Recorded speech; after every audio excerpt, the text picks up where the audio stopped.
what are you risking? If you're just risking some discomfort, then go for it. If you think there's some issues with security, then just be aware of them and prepare.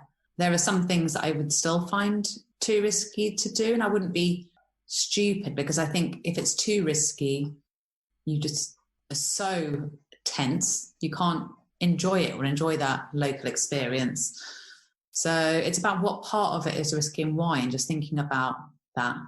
If it's just about your discomfort and what's going to feel scary because it's something you haven't done before, or no one's going to be there that you know, just do it. Hello, I'm Alan Hill. In this podcast series of the Nostalgic Vagabond, we're talking travel, all kinds of travel, with all kinds of interesting people from all around the world. In conversation, we'll share personal anecdotes, tales of adventure, and maybe misadventure too. Listen in for some unique cultural perspectives, tips from seasoned veterans, and an array of diverse experiences that have contributed to many life-changing journeys. Travel really is a privilege. We know that now. And if we can't do it right this very moment, let's talk about it then. Hey, where are you right now? On this episode of the Nostalgic Vagabond podcast, I talk with Tash Samek. Tash is a creative strategy director and founder of Clayton's Cocktails in the UK. We met a few years ago at a screenwriters conference at Regent's University in London. At that time, I was unaware of how many fascinating adventures she had been on over the years, in places like Australia, Asia, Europe, and the Americas. But stories came up from time to time during our chats about screenwriting, over a few beers, as you do. In conversation, we talk about Tash's initial independent trips away from home, and the moment she changed her mindsets on travel, from that of a British island hopper type to an uber-adventurous independent travel seeker. Tash shares some of her favourite experiences in Colombia, like that time she was hitching rides off the back of trucks, sleeping in hammocks on the beaches of a peninsula where very few travellers are ever brave enough to go. We talk about her haphazard journeys through deserted towns in Bolivia, climbing up mudslides sometimes to find her accommodations. We discuss the positives and negatives of a tourist path known as the Gringo Trail, and Tash is reminded of her bizarre experience at the Potosi mine. We discuss the idea of planning and spontaneity when seeking off-the-beaten-track adventures. Tash talks about how she was able to make her trip unique, even when travelling from Nashville to New Orleans, a heavily travelled beat. It's all in the decisions you make along the way. I ask Tash about what is authentic travel to her. I probe about her ideas on risk versus reward when it comes to adventures. There's more too, but anyways, let's get to the conversation. Hello, Tash Samek. Thanks for coming on the Nostalgic Vagabond podcast. You're welcome, Alan. Good to have a chat with you again. I mean, we actually met a few years back at a writers' conference in London, didn't we? Yeah, I don't even know how many years ago that was. It's probably more than 3 years ago now. But we've had a few nice conversations since then, and I've discovered more and more that you've got quite a few interesting travel stories that have happened in your life, and I was curious to have a chat with you about some of those today. But before I get to that, just where are you right now? I am actually in Holmer in Buckinghamshire at my parents' house. I'm not breaking any rules. They're on my bubble. Locked down. Yeah. I mean, it's actually locked down, isn't it, living with your parents? But there you go. As long as everyone's safe and well and as happy as possible in the circumstances, then that's the best case scenario right now, isn't it? Exactly. This podcast is about off-the-beaten-track adventures and going to those kinds of levels of traveling. And when I think about it, I sort of think not all travelers desire to go off the beaten track, and maybe it's a more advanced level of traveling, or maybe it suits a particular type of personality of traveler. I wanted to talk to you a little bit about that today, but very, very early doors, I'm just curious if you can remember your first independent trip abroad, like outside of the UK, and sort of how old were you, where did you go, and what was the point of that trip? Do you mean independent on my own or Yeah, so like an adult away from your family or any sort of organized school excursions or, group tours. So you organize a trip yourself, whether you went alone or with another friend, whatever. But yeah, your first trip that you organized yourself and you created it yourself. Okay, well, my first trip away is highly embarrassing, and it's probably why I've been making up for it ever since. But I went to a place called Magaluf in Mallorca when I was 16. I think I turned 17 maybe on the holiday with a group of friends. There were 4 of us. At that time, it was purely just to, it was still about being independent and going away for the first time without my parents. So, at that time when you are 16, 17, what do you want to do? You want to just go a bit wild because you're away from your parents. So I don't really beat myself up about it too much, but it was definitely just that kind of trip, just being able to go wild. It seems like you're describing one of those TV shows I have in the UK. Yeah. What's it called?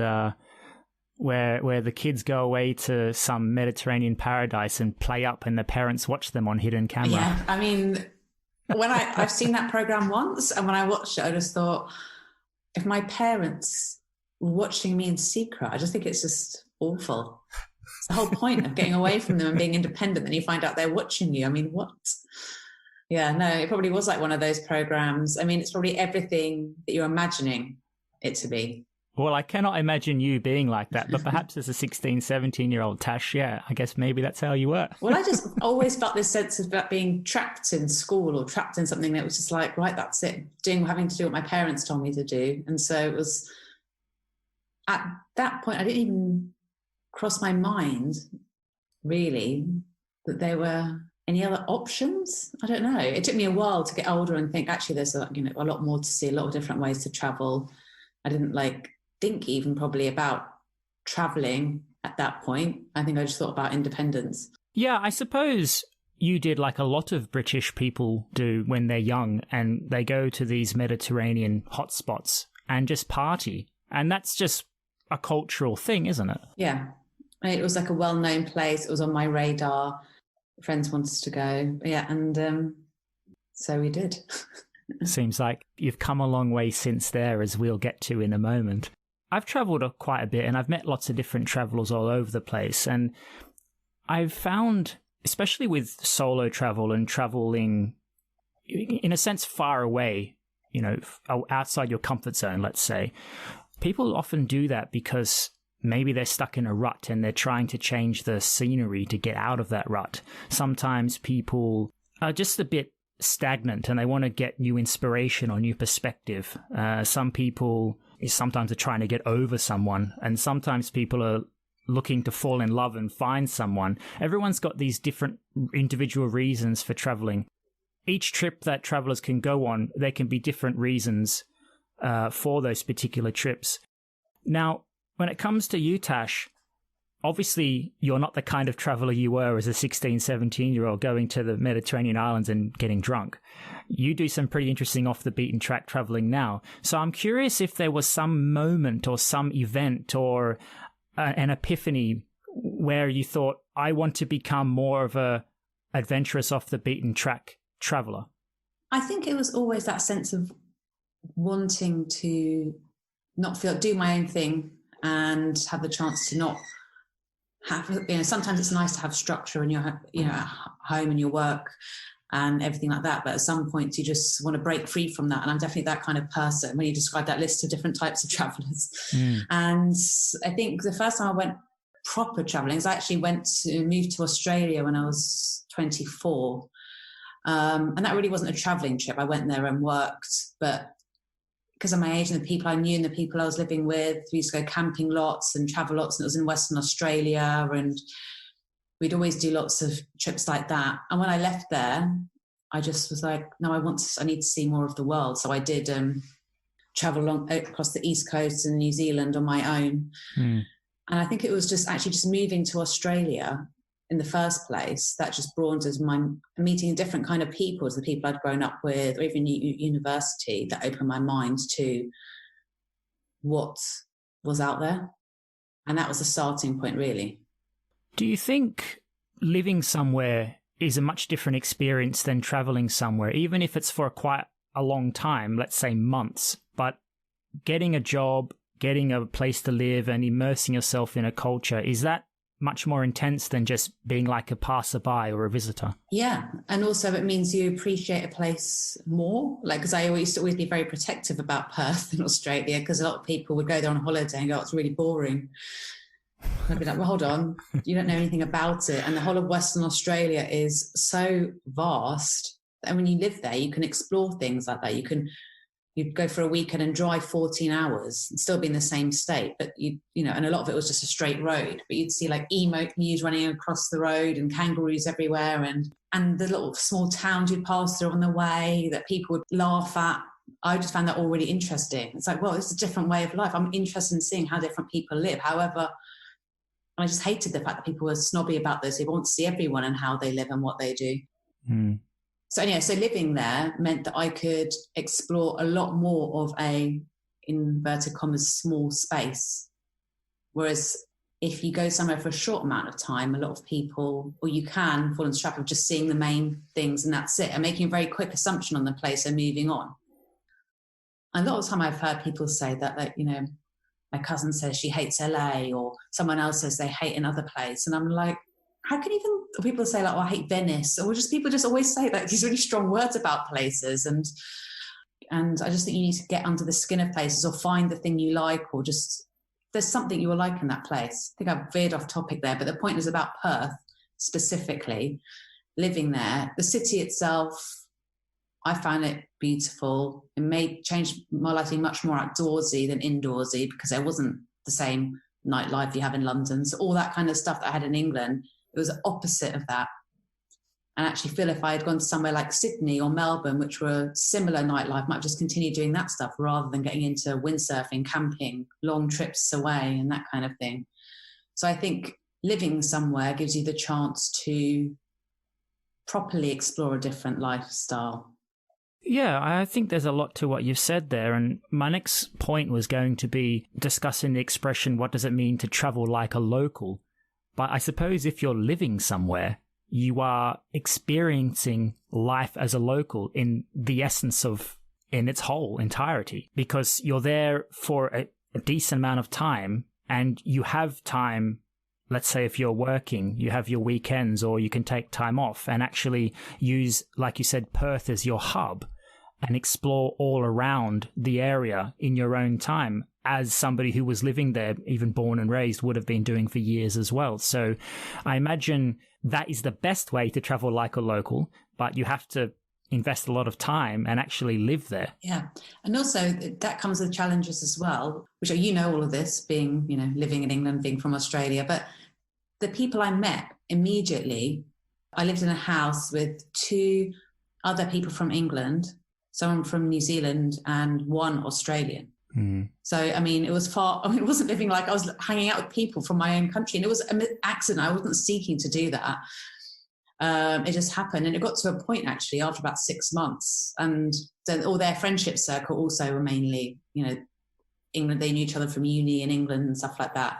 I did get to a point and I just thought, no, I'm enjoying myself, but this is not what I came here for. And so I just actually went up to them one day and said, I need to move out because I want to live by the seaside. I don't want to live in this house here, in this kind of more hipstery part. I need to go and live over here. So actually they all decided to come and join me anyway. So we still live together. But it was just that kind of like itchy feet of mine. I'm like, this is nice, but there's more to this place. I need to discover more. So I had my friends, but I'd also try and meet other local people and hang out with them. And sometimes it doesn't do me favours because it's like this restlessness, which sometimes can be bad for you, but it definitely affects the way I travel, that sense of wanting to grow and get more out of it and wanting to know more and see more.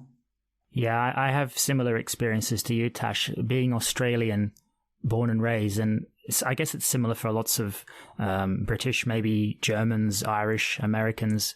We're all traveling types, and when we go to other countries, we always run into our own kind. It's almost impossible to avoid our own nationality.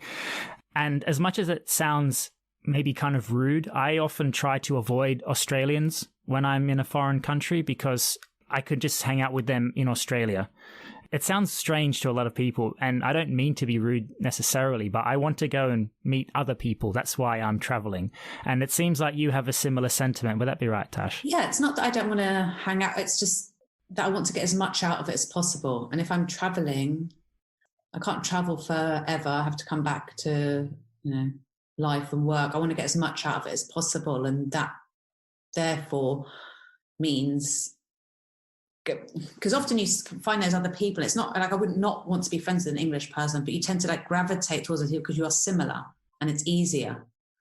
So it's when it feels you're doing it just because it's easier that it just suddenly hits me over the head. I'm like, no, I'm not doing this to be easy. I need to take that step and see what else is out there, what else I can learn, what other things to explore. And sometimes that is scary, and sometimes it ends up in a place and you're like, why did I leave that place of safety? But other times it's really rewarding. For sure, yeah. It's easy to do. It's easy to stay with people who speak the same language as you. It's easy to stay with people who understand your culture because they've lived in the same culture as you as well.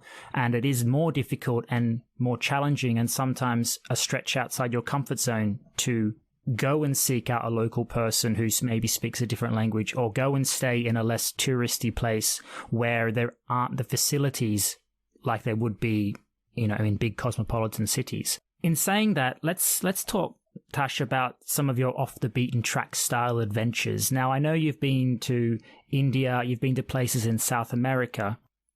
With you, when it comes to off-the-beaten-track adventures, I automatically think of more sort of Leveson Wood style stuff, more Bear Grylls style stuff. You're sort of out in the middle of nowhere. You're away from people who are familiar to you. Sometimes it's potentially more dangerous, definitely potentially more adrenaline fueled. Do you have any stories or experiences that kind of hit these descriptors from your adventures? I think you've set the bar very high there in talking about Leveson and Bear Grylls, who are like my idols. Do I have anything where I've traced the Nile? No.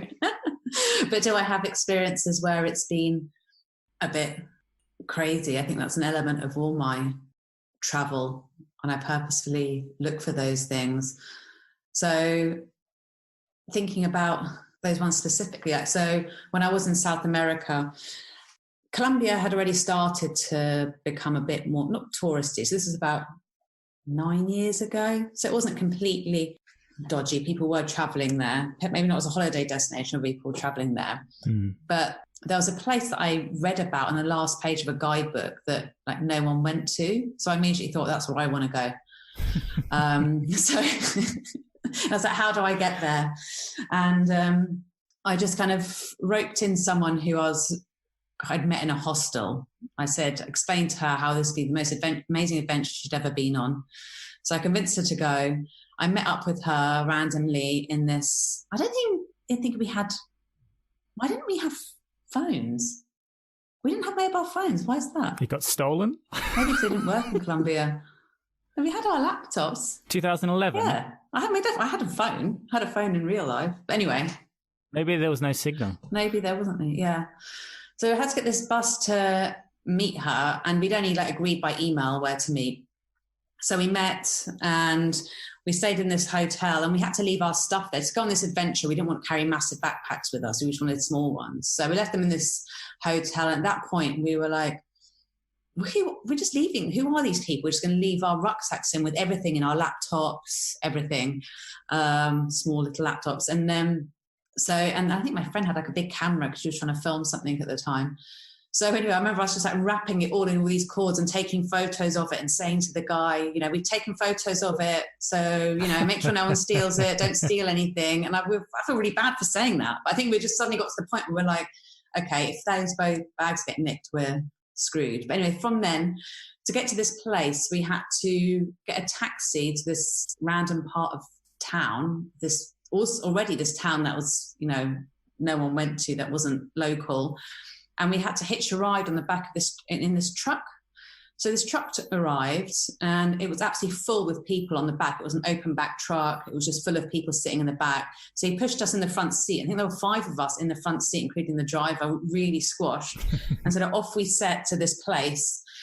And it was like about a 2-hour drive. And every 20 minutes or so, the truck would stop.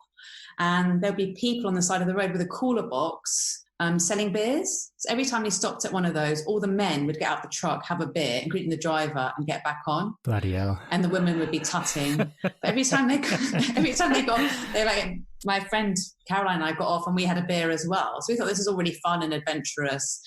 And then suddenly the road stopped and he just went left into this kind of like bushland. We were like, is this the way? And by that point, there was only one person left apart from the driver on the truck. And they went, yeah. So, because he kept dropping people off on the way. And then this last person got off. And at that point, the driver just kept falling asleep because he was just so drunk. And so my friends and I were just like clapping, just trying to wake him up and sing. And finally, at that point, I was like, okay, moment one, what's going to happen? I'm going to die in a car crash because this guy is literally just eyes closed driving through bushland. We finally arrived at this place called Cabo de Velo, which is this beautiful place. There was one woman's house we stayed at. We slept in hammocks on the beach, but that wasn't our final destination. We wanted to go to this place called the Guajira Peninsula, but to get there, you had to find someone who had a boat to give you a lift. And there was no, when you got there, you had to just ask someone whether you could stay at their house, basically. But I was desperate to go there. So we stayed in this woman's house for a while until she found us a boat to get on. So we turned up, we got to this place where the boat was. We got on the boat and halfway to the island, the boat broke down. And we were just sitting there again. And at another point, I just thought, nobody knows in the whole world that I'm here because I didn't tell anyone where I was going. In Colombia, they always say you don't go to places that aren't on the tourist trail. I've made this girl come with me who didn't really want to go, but I've told her how amazing it would be. And I just thought, this is really stupid. Why have I done this again? Why have I done this? Just to do something different. But luckily I felt really seasick, so that kind of took over the panic a bit. But but finally we got moving and we got to this place and it was just unbelievable. It was just so deserted, just the most deserted place. I felt like I was at the end of the world. There were about 3 huts with people living in this peninsula. They had one car which had no windscreen, and every time it drove, it broke down like every minute. We had to get out while they just dug it out again. We just stayed there for 5 days, just hanging out in this wilderness, and it was just so rewarding being there, just knowing you were at the edge of the earth, somewhere that no one else had been. But that's kind of a typical story of my travels, just going somewhere that no one else has been, regretting it halfway through, but then ultimately feeling rewarded. Where did you stay then on this peninsula? You said you had to ask some local if you could stay with them. So is that what you did? Yeah, so when on the boat, the people told us in Spanish about somewhere where you could stay, and this woman had, I think that the odd backpacker or traveller did go there. So it was just a house, and they had a couple of hammocks kind of outside, so you just slept in the hammocks, and they cooked for us because there was nowhere else to eat there, so they had to cook for you. Okay, now this place on the peninsula, was that what was mentioned in the guidebook, or was it the place before that was mentioned in the guidebook that said nobody goes there? No, it was the place on the peninsula, the Guajira Peninsula, that was mentioned. And did it say why no one goes there? Is it because it's difficult to get there and you need to make an effort? Yeah, because it is difficult to get to there. I mean, you have to hitch a ride. You have to get to this town, and then you have to get to another place, and then you have to hitch a ride on a truck with some random person, and you can't book anything in advance. You can't phone these places, say if you've got room. You can't phone, and there's no guarantee that you'll get to the peninsula once you've done all of this. There's one small shop. There's no ATMs, so if you run out of money, you have to go back 2 hours back to the place where you came from. There's literally nothing there, so it puts a lot of people off. Yeah, because there's risk, but there's also reward. So it's about weighing up, isn't it? Yeah, and you also would have to be able to speak Spanish. I mean, I'm not fluent, but the girl I was with knew more than me. But otherwise, you'd be a bit stuck. It'd be even more difficult if you didn't have any Spanish skills. Right.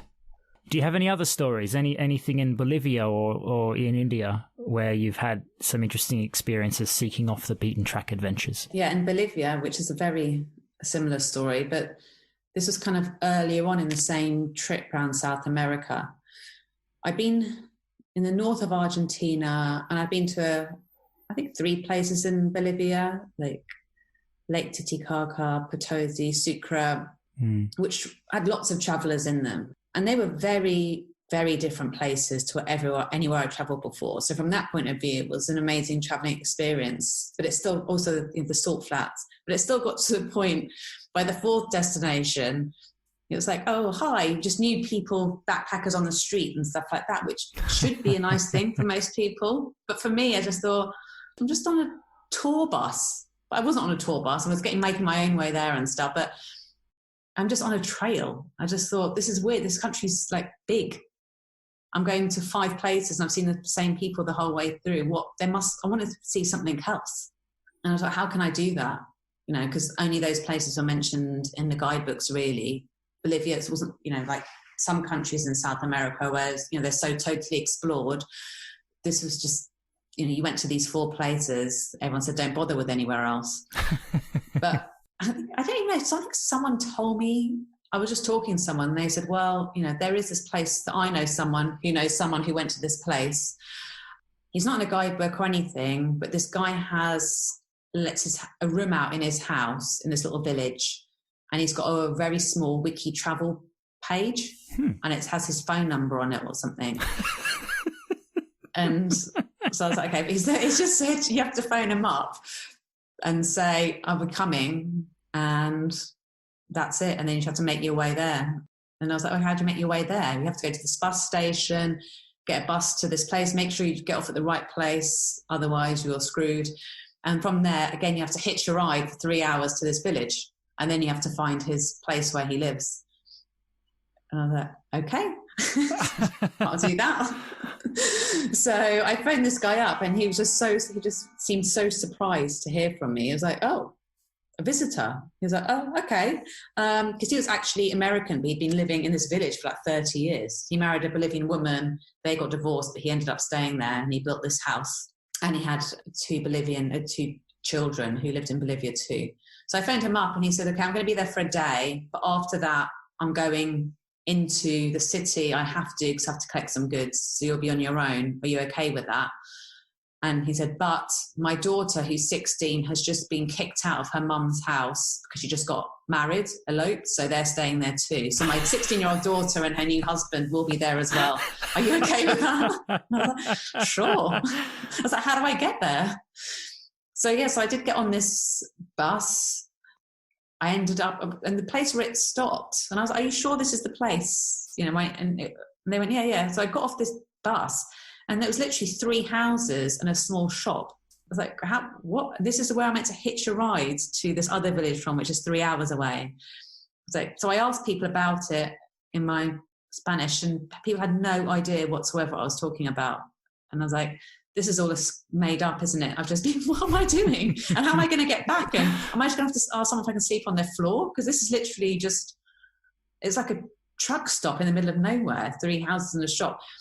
But then randomly there was an Argentinian guy who was motorbiking across South America and he was there. So I spoke to him a bit and we were figuring out what I would do and trying to ask people if I could stay on someone's floor until a bus came the other way in a couple of days' time. And then suddenly, so this is really random, there was a taxi there. A taxi just appeared. Wow. And so I went up to the taxi and asked them whether they would take me to this village. And he said, okay, I'll have to charge you a very high price. And I was like, okay, I have to. He said $25, like a 3-hour taxi journey.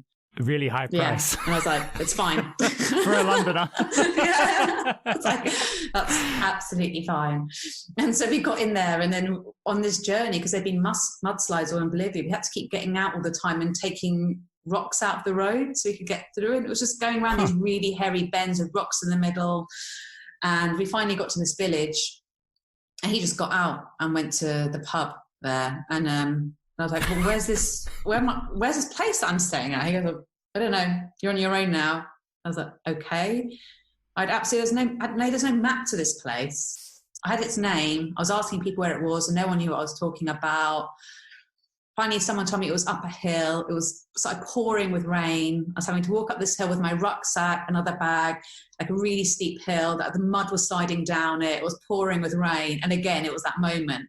Why? Why am I doing this? This is miserable. I'm just on my own, sliding down a hill with mud and the pouring rain with a massive rucksack on my back, going somewhere I don't even know where I'm going. For what reason? And I got to the top of the hill and I still couldn't find it. So I went into a shop and finally this woman went, "Oh, the Gringo, see. And she told me how to get there. and I just turned up at this house and I saw the name of it, which is like, I can't remember what hummingbird is in Spanish, but it was a house of the hummingbirds. Mm-hmm. And it just had this beautiful garden and it had this swing at the top. And as soon as I got to it, I just sat on the swing and just collapsed because I was just so relieved to be there. And then this guy, you did it. Yeah, I was just relieved to be at the place. I thought, where was, for the last 6 hours I've been wondering where I was going to be sleeping on my own as a female on, doing something random. And this guy came out with a really long beard and not many teeth, and he was just like, "Sasha, you're here." And I was like, I didn't correct him on my name, I was just happy. And he said, "Come in, we've got dinner and have some coffee." And I basically just stayed there for 5 days. And I was just like a kind of a bit of a celebrity in the village because everyone was like, "Who is, why are you here?" And not one person spoke English, so I brushed up my Spanish skills a bit. But I'd go every day to this cafe, have a cafe tinto. I would just go every day to the little village market and buy a few vegetables for my dinner. And people would I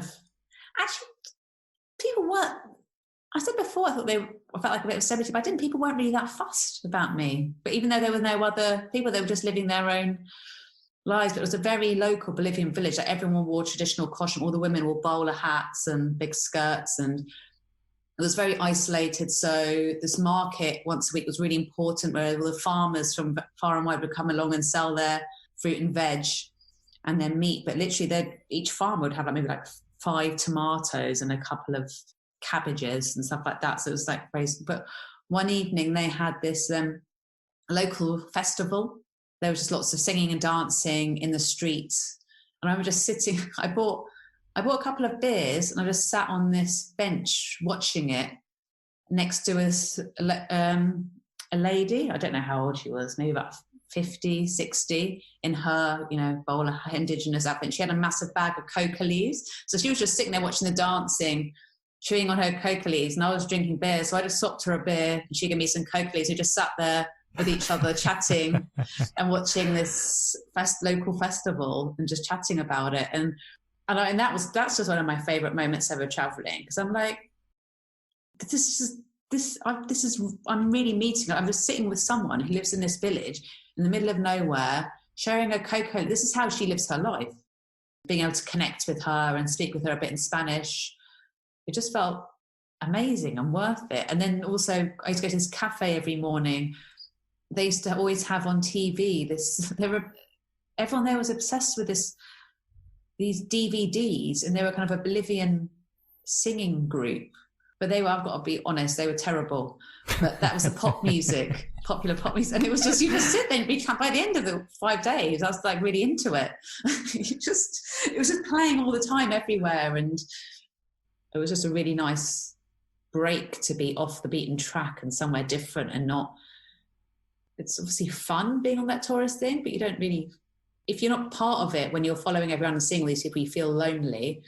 And if you are being part of them, you're having to make friends with people maybe you don't want to, or talk to people you don't want to. Whereas this was like a proper, break from it.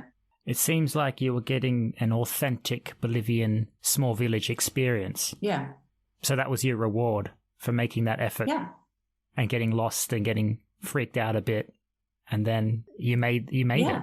And even just meeting the guy who ran the place, hearing his story, it's amazing in itself. But then the more special parts of it are meeting the local people. One of my favourite parts of travelling in India and South America are the journeys, are the coach journey, the really excessively long bus trips or train trips, because that's where you just talk to all sorts of people and hear their stories and what their lives are about. And I'm really interested in that. Yeah, yeah. I imagine you were the only, air quotes, gringo in the Bolivian village at that time. Apart from the American guy, but he was only there for one day. And his daughter was half Bolivian, half American. But she only spoke Spanish. She was born and raised, right. So what was it like being an obvious foreigner? Was it scary, or did you find the local people extremely welcoming and perhaps unexpectedly so? I think in that place, they were weirdly just not that fussed. And I thought there'd be more fuss. So I've been on other trips and I've been the only foreigner there and non-local there, and they've been more excited. I felt that quite a lot in Bolivia. I think people just... I found something sad about Bolivia. I mean, the people were really nice. And when you got to know that woman I sat next to, but they weren't overly trying to please people from outside the country. And I think it's because they've experienced lots of people screwing them over who aren't from Bolivia. So I just think they probably are a little bit like in India, people are wanting to just calling you Princess Diana and wanting to touch your face and have photos with you for their family album. They've never met you. In Bolivia, they were like... Seems like it's a refreshing level of nonchalance. Yeah, but it was nice. It was still... Yeah, it was quite peaceful. I mean, they weren't unfriendly. They just wouldn't make a fuss out about it. You mentioned earlier as well that when you were traveling through South America, you could go through different countries and different cities within these countries and keep bumping into the same people you knew in the middle of the street. Now, whether it's politically correct or not, there's a word called the Gringo Trail, which describes Western travelers who travel through these regions of South America. You obviously have been on that trail, but you've made it your ambition to get off that trail as much as you can to seek these off-the-beaten-track adventures. But in your opinion, what do you think are the positives and the negatives of such a trail? Well, I'll say it from me personally, it's that because it exists, and this sounds probably a bit unadventurous, it means that I can go off and do these other things. And, you know, someone told me about that village who I met on the Gringo Trail, I guess. I can't even remember who they were. But so someone told me about that. And also I went to Iquitos in Peru. And, and you meet people who can tell you about their experiences, and you can meet people that way. And so that's it, really. It just provides that sense of security. It's a security blanket in a way in some countries that might be harder to navigate. And then for other people, I guess it's a way to, I mean, it's still brilliant going traveling if you're on the Gringo Trail or not. I mean, to open your mind to some of the things you'd see and go through Bolivia and see the natural wonders, but also like the hardship of it. I mean, hopefully that will have an impact on everyone, in positive impact on anyone in some way, even if it's still going to backpacker hostels. It's still different than spending a load of money and going on a 2-week all-inclusive resort. Not that there's anything wrong with that. I'm just saying it was a different experience. So, totally. But the negatives of it, I think, as well, is I think it does probably, I don't know what the impact is on the places. I just keep thinking about this mine called Potosi in Bolivia, which is where there's a silver mine, and it's really dangerous. And you can go in the silver mine and, you know, have a, you know, as a tour. Yeah. Which I did. But I did afterwards feel uncomfortable about it. What am I doing? I'm like, it's like danger tourism, but people who are risking their lives in that every day. But they do, in the hostel, they showed you a film about this little kid and his family. And so you do learn a lot about it and a lot of what happens there and what's happened to Bolivia and how it's been taken advantage of generally by other countries. So in that way, it opens your mind about stuff. And then the other part of me is like, is that a good thing that we're all there going down this mine? But they're making money out of it when they're not making money. And so that's a good thing because they don't have any. So I don't know. There's always some sketch. I think you just have to think about it and be aware and then make a decision based on that. I think sometimes there isn't a right or wrong answer. For sure. Tash, when it comes to planning off the beaten track adventures, I'm just curious about that word plan, because is it actually possible to plan an adventure, or is it just something that happens spontaneously and organically and you just have to say yes and go for it? I think you probably have to plan to be spontaneous. That's brilliant.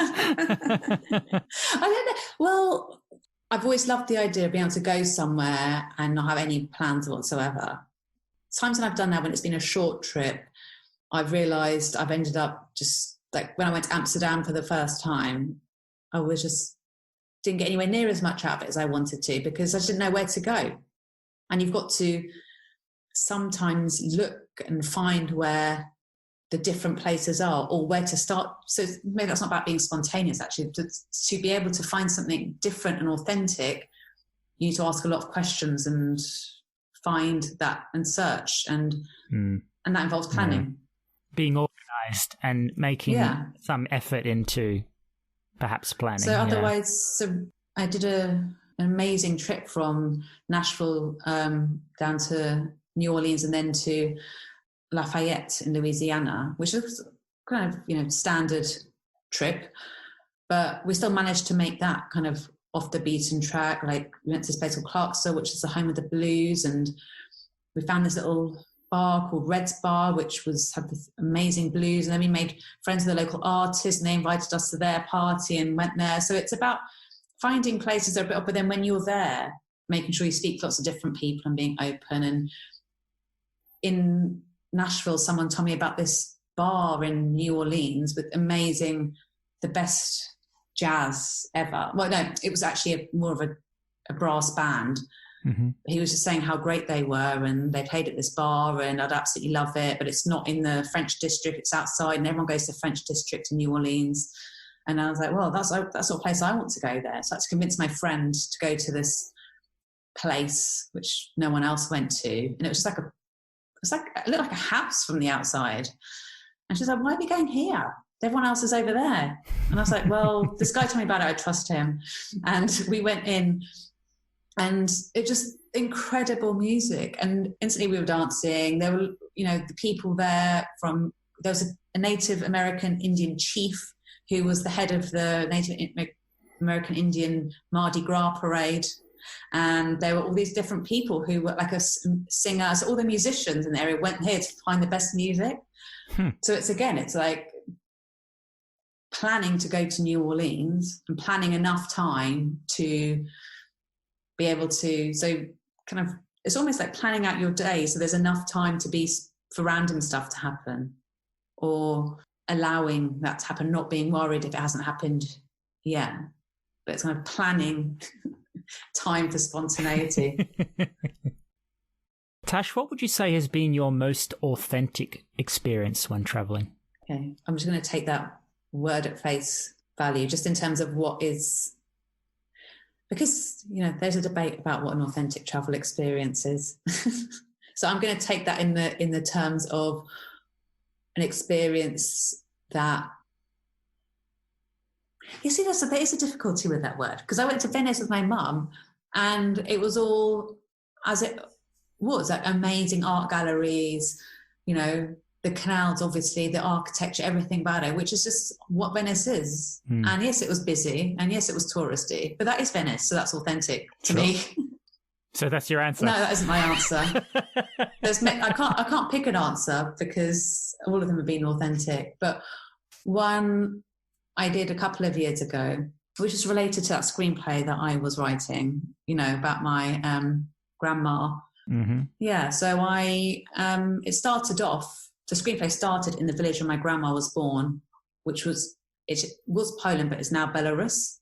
And I just wanted to find this village. And I wanted to find it for years. My dad kept saying, you never find it, no one knows it. There's nothing there anymore. What's the point? And I was like, yeah, but I still want it. It's not about, I'm not going there to see something amazing. I just want to feel it and see it. Yeah.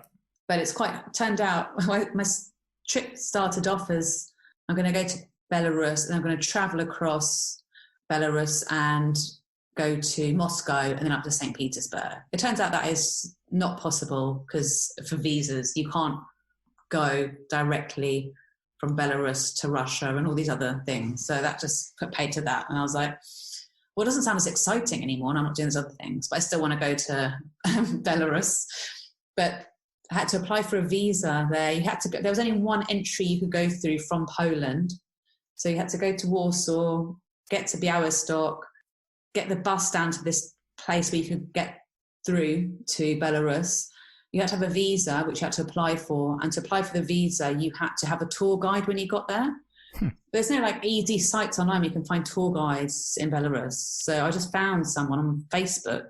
Again, I had no idea who this person is. So it was a big risk in a way. And I was like, will you be my tour guide? I want to find this village that my grandma was born in. It's in this area. Will you help drive me there? And can you sign these papers for me?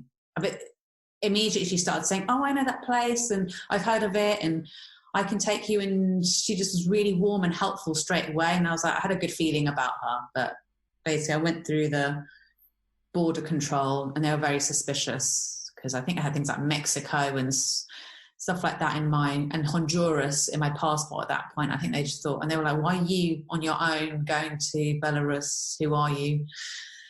But then I went there and I just stayed. The next day, this girl picked me up with her boyfriend and we drove up to this village in northern Belarus on the west of it. And we just started, we had no idea where we were going. We found this we asked people where this village was. We found it, and then we were trying to find the specific house that my gran lived in. So we were just asking people if they knew this family from, 70 years ago. And, and there was, and my grandma kept telling me there was an orchard in the garden outside. So I was trying to find a place with an orchard, and this woman was translating for me. And it was basically just a lot of old women who lived in this area. There wasn't very anybody else. Everyone was kind of like these old babci, which is called a grandma in Polish. They were all like wearing their like scarves around their necks, and they were really excited to see me. Like, she's from England. She's come all the way to visit us from England. And they were so excited. Everyone was coming out of their houses to help me. And they were saying, oh, I know someone who's Polish, go to this part of town. So we drive to this other part. And they were all having photos with them. And then I found this woman eventually who was actually married into my family. She married my great-grandma's brother. Huh. And she spoke Polish. And I was speaking to her in Polish. And she was like, I don't understand what's happening here. She was like, you're from England and this. And I put her on the phone to my grandma. Yeah. And they were both in tears.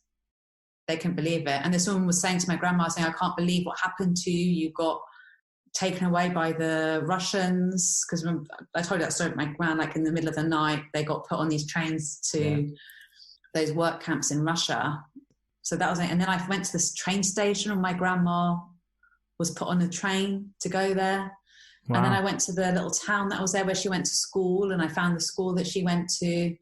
Yeah, would I recommend that as a tourist place? But the question was what's the most authentic experience? But I guess that was authentic because it was my ancestry and my story. It was Tash Samek's Who Do You Think You Are? Yeah, it was. And it was just part of that screenplay. It was all about finding out my history and where it came from. And yeah, I was definitely my grandma's favourite after that, by the way. I think there's a lot of people all around the world who like to travel, especially if they're living in a country that they're not necessarily native to, a few generations back perhaps. But even for me, I've come to England and I've discovered where my grandmother was born and the town she lived in, and where my extended family, generations past have come from. And I know there's lots of Americans who come over to Europe to find their roots, and you've done the same, moving further east from where your family lives now. So yeah, I think it's beautiful. And it seemed like your exercise in doing that was quite the adventurous one, and yet you succeeded because you were willing to go off the beat and make the effort and get it done. Yeah. What would you say is your philosophy on risk versus reward when it comes to these off-the-beaten-track adventures? Depends what the risk is, whether it's what are you risking. If you're just risking some discomfort, then go for it. If you think there's some issues with security, then just be aware of them and prepare. There are some things that I would still find too risky to do, and I wouldn't be stupid, because I think if it's too risky, you just are so tense, you can't enjoy it or enjoy that local experience. So it's about what part of it is risky and why, and just thinking about that. If it's just about your discomfort and what's going to feel scary because it's something you haven't done before, or no one's going to be there that you know, just do it.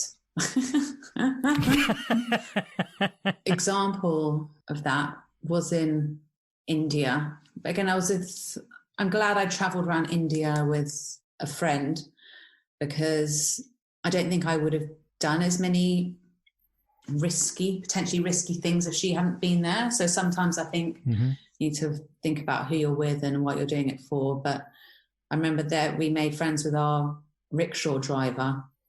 He'd have said, why don't you come with me to visit my family in this village called Shekhawati, little town like 3 hours north of Jaipur.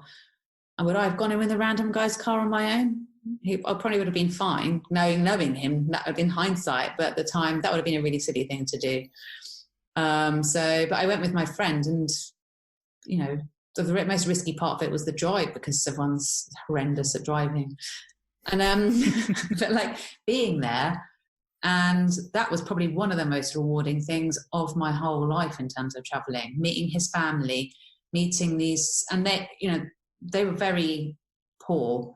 And they lived in this kind of lots of little huts, kind of like stone huts, and they had like a central area where the women cooked, and everyone just had like very small families lived in very small huts, and they basically had a bed and a TV, always playing Bollywood dance songs, and all the kids were dancing, and they were just so excited to see us, and they just cooked us. That was the whole thing about India. Everyone was so generous on the trains, just cooked us that food. And then they took us to the roofs, and the kids were playing kites made out of old plastic bags on the roofs, and we were flying kites with them. When we looked out, you could see all the roofs and all these kids flying kites at sunset. And because it was a Muslim area, it was prayer time as well, so it was a sense of like, rhythm of the prayer, the sunset, the haziness, and these children like on all the rooftops flying these kites out of plastic. And we were there, and they were so happy and joyful, and it was just amazing, just because of how joyful and happy everyone was, and just being able to be part of that rather than just like intense Jaipur, intense cities. It was just, yeah. Well, that seems like it's the top of the hour. So my favourite 4. Right, so I got 4 questions here. Tash, what is your favourite piece of clothing? Trainers. What is your favourite foreign word? Oh, that's too hard to think of on the top of my head. I don't know. I can't even think of that off the top of my head. Favourite time of day? Favourite time of day is sunset, because I always feel that excitement about just the passing of one moment into another and what's going to happen, the anticipation of it. Into the evening. Yeah. What is your favourite book? Oh, goodness me, that's a hard question. I've asked you a lot of hard questions tonight. Yeah. Oh, goodness me. I just feel like I'm going to say the wrong answer, and then afterwards be like, why did I say that?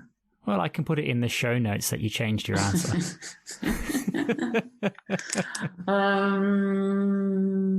One that I loved because someone gave it to me when I was travelling in Bolivia, and I actually read it when I was in that village for something like 5 days, was that Rudyard Kipling book. One second. I was about to call it the wrong thing, so I just need to just check. Google search. Yeah. It is called Kim. Ah, yes. Yeah, I just felt it like was reflected.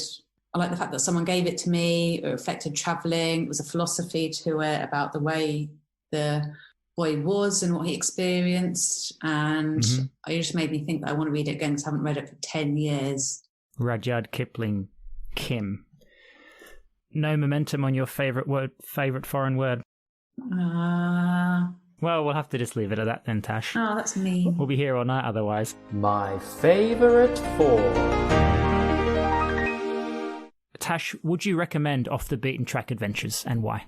I would 100% recommend them because they teach you so much about the world. They make you realize what is out there.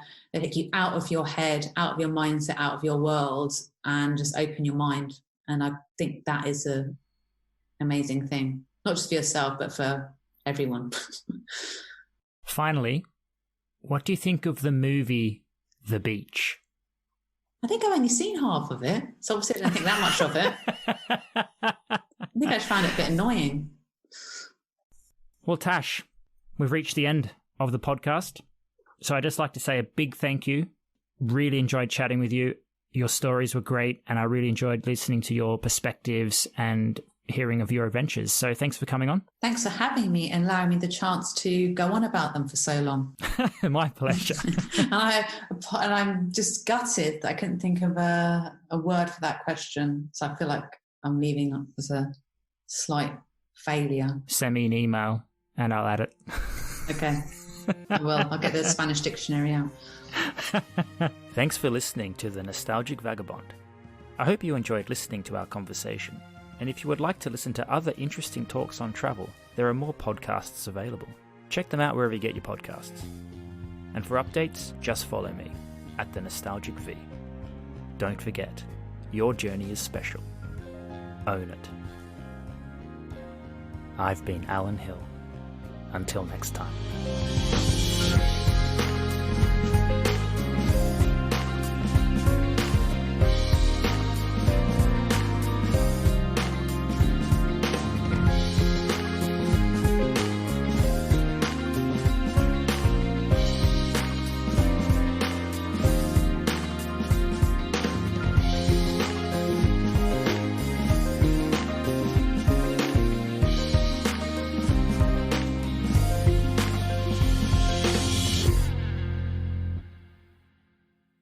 Hey guys, if you enjoy listening to the Nostalgic Vagabond, why not support the podcast? If you haven't already, subscribe and you'll be notified when new eps drop. You can also support the podcast by leaving a rating or a review on your podcast app. Why not share this episode? Tell your friends about it if something resonated with you. Word of mouth is great promotion. If you're into social media, maybe post a screenshot of the episode or upload the link on your profile so your mates can see what interesting content you've been into lately. All your support comes straight back and helps to keep the travel content and nostalgia of this podcast going. Cheers. So don't forget to subscribe.